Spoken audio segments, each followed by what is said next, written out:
Hi there, this is Pure Knickers. I just wanted to show you guys what I did for my boss battles in my Diablo adventure. First off, I just want to quickly show you what a lot of adventures have for boss battles and why I tried to avoid them.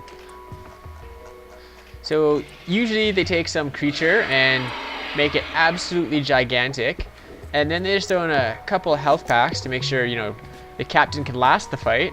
But the problem with these is that if you notice what the HP is for these bosses, it's something ridiculously high. And what do I have here? I had 1500, and normally do about 50 damage per hit on a good day. And you can imagine that takes a long time of just a boring battle. I usually wind up just spamming my keyboard and surfing the web on my other computer while I take care of these boss battles. So anyhow, I was going to quickly show you what I did to avoid that. So this is the first battle. It takes place in the so-called Den of Evil. This is only a small part of the cave. Forgive me for not moving around much. It's kind of hard to see on the interiors here. But anyhow, there's two types of mobs in this one. There's the Fallen Shaman, and then there's the Fallen Underlings. And the Fallen Shaman, there's 3 of them around here, and they're the main goal, and the Fallen Underlings are just cannon fodder.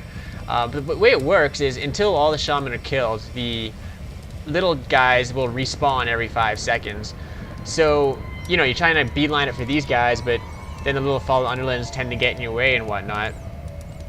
As well, what makes this fight a little more interesting is that the Fallen Underlings will run away when you attack them, so will the Fallen Shaman, and the Fallen Underlings will also run away and follow the nearest Shaman when they get low on health. I just find this, kind of shook it up. You have to actively be chasing things around.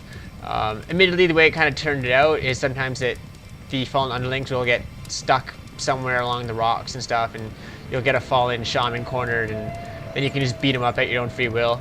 But otherwise, I find it's a pretty interesting little fight, and it can be a little tough if you're not paying attention. It's the first major fight, so I tried to keep it simple. I also gave a little bit of a break by putting a couple of potions here, one for health and one for energy.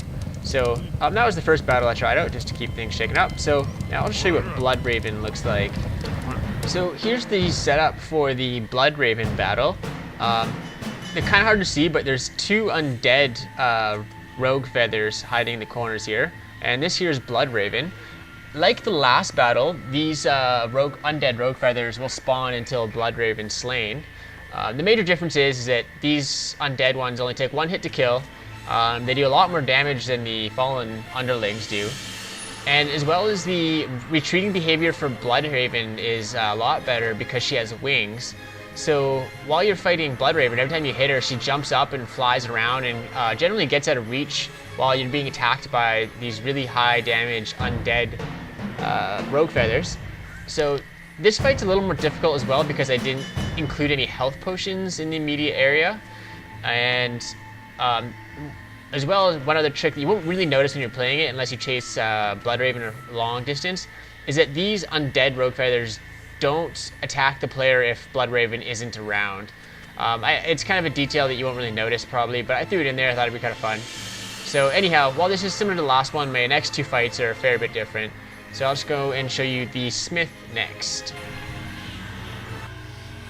So this is the forge where the fight with the Smith takes place. It's actually technically not really a fight because the objective here is actually to avoid it. Or to avoid him, sorry. You'll notice that these little arrows here, these indicate the patrol route. It's actually a fairly small patrol route that just goes a little past out of the range of the camera here. And he keeps doing this, but you can see this red brick over here. Whenever that spawns, he goes over and smashes it, which takes him about 3 or 4 hits. And the Malice is hiding over in the corner here on this table, and that's actually the objective what you're trying to get. You don't need to kill the Smith. So if you have Sneak, you can get by there pretty easily. Otherwise, you wait until he attacks that red brick, and it gives you enough time to slide up the side here and grab the Malice and run away. The Smith has a fairly short awareness range. It's that yellow circle around him there. And, I kept it fairly small, obviously, because I wanted to give players a good chance to sneak by. The one thing I did wrong with this boss battle, though, is I didn't really mention you don't have to fight the Smith. I don't think it's really obvious, and I didn't really give any good suggestions. or hints that it's a good way to go. Still, you can do it. On the other hand, the Smith's health points aren't ridiculous, but his attack is pretty high.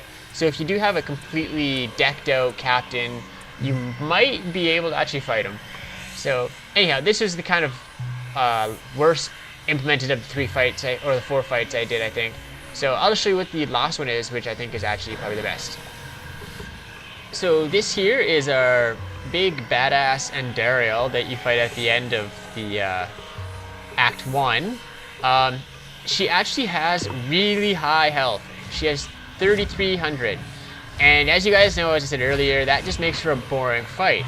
But what I did in this one is I set up some explosive barrels here. And overly fermented wine barrels, actually, is what they are. And they each do 500 damage, and if you hit her directly, that means they do 1,000 damage. So the objective here isn't actually to fight her, it's to throw these barrels at her. And it's a good thing, too, because she does 300% extra damage, and that's with these Captain laser sword things that actually do a lot of damage.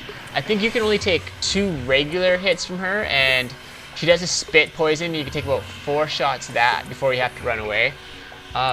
This fight does actually have a health potion. It's outside of the monastery though, so it's kind of a backup if you kind of mess something up one. And you also have to be careful when you go back out there because there'll be corrupted sisters. But anyhow, this is the final fight, and it's a grenade-based fight, and I think it's pretty fun. It's also fairly dangerous, and sadly, since Spore is a bit glitchy, sometimes trying to pick up these barrels takes a little more effort than they should.